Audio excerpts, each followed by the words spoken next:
5ই আগস্টের যে পরিবর্তন, এই পরিবর্তনটা কোনো ছোটখাটো বিষয় না। এটা গোটা জাতিকে, গোটা দেশকে আপনার পুরোপুরিভাবে বদলে দেওয়ার একটা সুযোগ সৃষ্টি করে দিয়েছে। 1971 সালের স্বাধীনতা যুদ্ধে যখন আমরা দুইটা সময়, একটা হচ্ছে 25শে মার্চের আপনার সেই কালোরাত্রি এবং আপনার বাংলাদেশের সশস্ত্র মুক্তিযুদ্ধের শুরু 26 তারিখ থেকে, ওটা একটা, আবার 16 তারিখে বিজয় আর একটা।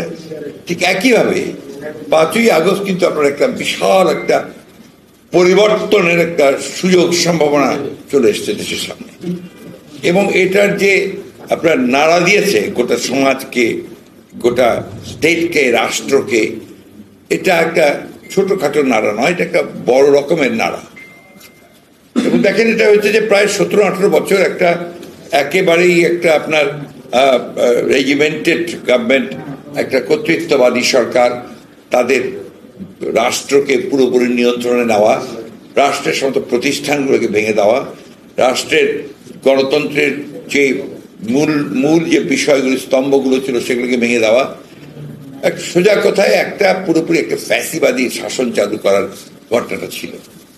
সেই ক্ষেত্রে দীর্ঘদিনের আন্দোলন হয়েছে, নির্যাতন হয়েছে, নিপীড়ন হয়েছে। এরপরে আপনার ছাত্র জনতা অভ্যুত্থানের মধ্য দিয়ে একটা পরিবর্তন হয়েছে। এই পরিবর্তনের পরে যে ইন্টারিম গভর্নমেন্ট যেটা তৈরি হয়েছে, এটা কিন্তু আপনার বিচ্ছিন্নভাবে, এককভাবে হয়নি। এটা আলোচনার মাধ্যমে, এবং আপনার এখানে আমরা রাজনৈতিক দলগুলো জড়িত ছিলাম, ছাত্ররা জড়িত ছিল, ছাত্রদের নেতারা জড়িত ছিল, সেনাবাহিনী ছিল। আমি খুব পরিষ্কার করেই বলছি, সকলের, এবং রাষ্ট্রপতি ছিলেন, সকলের আলোচনার ভিত্তিতেই কিন্তু আপনার এই গভর্নমেন্ট, কেয়ারটেকার গভর্নমেন্টের প্রধান প্রফেসর ইউনূস সাহেবকে দায়িত্ব দেওয়া হয়েছে।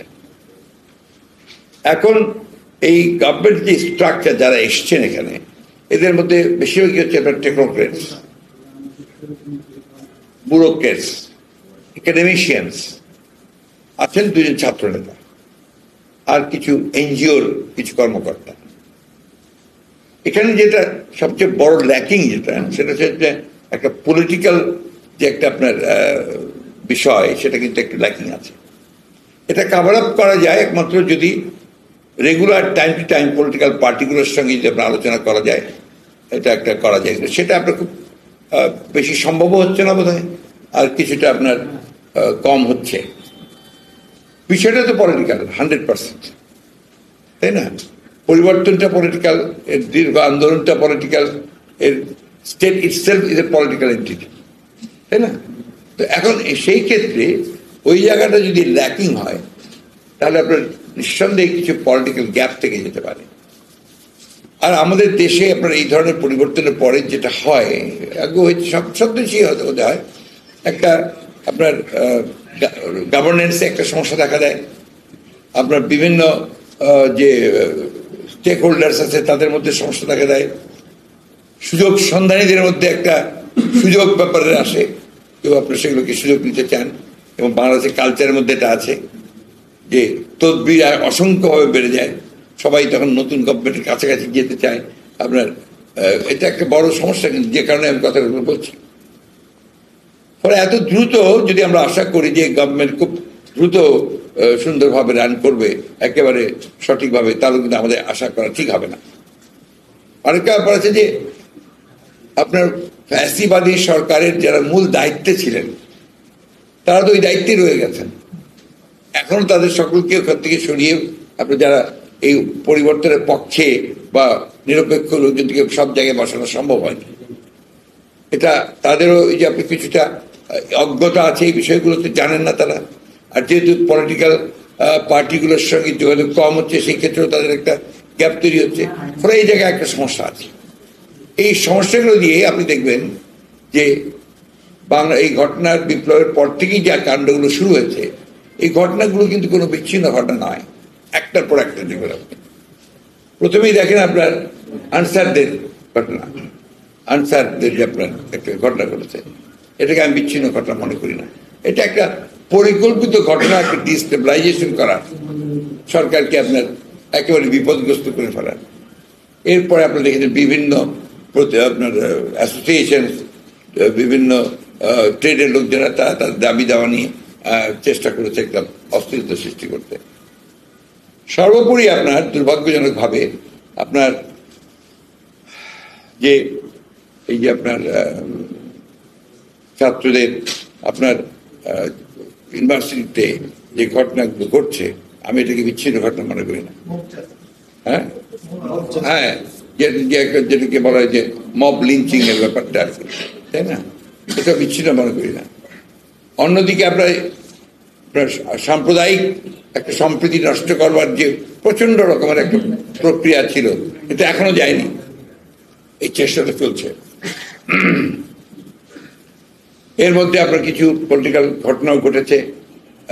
ছাত্র একটা রাজনৈতিক এন্টিটি নিয়ে দাঁড়াচ্ছেন, কিভাবে দাঁড়াচ্ছেন ঠিক পরিষ্কার না। তো এতগুলো ঘটনা কিন্তু আপনি ঘটছে। পার্বত্য চট্টগ্রামের ঘটনাটাকে আমি কোনো বিচ্ছিন্ন ঘটনা মনে করি না, এর সঙ্গে অনেক কিছু জড়িত আছে। আপনার এই সুযোগ একটা নেওয়া, শূন্যতার সুযোগ নেওয়া, অন্যদিকে আপনার জিও পলিটিক্সের যে পরিবর্তন এবং যে ঘটনাগুলো ঘটছে মিয়ানমারকে কেন্দ্র করে এবং আশেপাশের এলাকাগুলোকে, ওইদিকে আপনার ভারতবর্ষে মণিপুরের যে বিদ্রোহ, সবগুলোকে যদি আপনি আনেন জিও পলিটিক্সের এই ঘটনাগুলোকে, তাহলে কিন্তু ভেরি সিগনিফিকেন্ট আমি মনে করি। সেই জন্য এটাকে বিচ্ছিন্নভাবে দেখে এখনই কোনো কমেন্ট করাটা ঠিক হবে না। তবে আমি মনে করি যে আপনার এটা নিঃসন্দেহে একটা part of destabilising the ruling government, যেটা যার দায়িত্বে তাদেরকে রিস্ক করা, বাংলাদেশের পলিটিক্সটাকে ডিস্টেবিলাইজ করা। অর্থাৎ এখন যে প্রক্রিয়াটা চলছে আরেকটা অন্যভাবে, যে আপনার সেই যেটাকে যারা বিপ্লব বলছেন, একটা প্রতি বিপ্লবের ঘটনা ঘটানো, আপনার যে সুফল আমরা অর্জন করেছি সুফলটাকে নস্যাৎ করা, সবচেয়ে বড় কথা হচ্ছে যে একটা রাজনীতিকরণের প্রক্রিয়াকে শুরু করার চেষ্টা করা। অন্যদিকে আপনার শেখ হাসিনা পার্শ্ববর্তী দেশের থেকে যে সমস্ত কথা বলছেন, এটা কতটুকু সত্য মিথ্যা আমি জানি না, কিন্তু সেই কথাগুলো কিন্তু এখানে আপনার বড় ইম্প্যাক্ট তৈরি করছে। সব মিলিয়ে বিষয়গুলো আপনার খুব কমফোর্টেবল না, একটু আপনার বেশ আনকমফোর্টেবল, এবং সেই বলা যায় যে উদ্বিগ্ন হওয়ার যথেষ্ট কারণ আছে। আর সেই সঙ্গে আমার কাছে মনে হয়েছে যেহেতু এদের অভিজ্ঞতার অভাব আছে রাজনৈতিক প্রবলেমকে হ্যান্ডেল করার, তাদের ডিসিশন নিতে দিলেই হচ্ছে, দেরি হচ্ছে, এই দেরি হওয়াতেও প্রবলেম হচ্ছে। যেমন আপনার গতকাল না, আপনার একটা পরশু কবে হয়েছে ঘটনাটা, গতকালই তো হয়, গতকাল মেইন ঘটনাটা করছে। আমাকে আমাদের রাঙামাটির যিনি প্রেসিডেন্ট ছিলেন দীপেন দেওয়ান, উনি আগে প্রেসিডেন্ট ছিলেন, এমপি ক্যান্ডিডেট ছিলেন, তিনি আমাকে ফোন করে বললেন যে তার ইমিডিয়েটলি কারফিউ দিতে বলেন, কারফিউ ছাড়া কিন্তু এটাকে কন্ট্রোল করা যাবে না। তখনও কিন্তু আপনার এই রাঙামাটিতে ওটা অতটা ছড়িয়ে পড়েনি।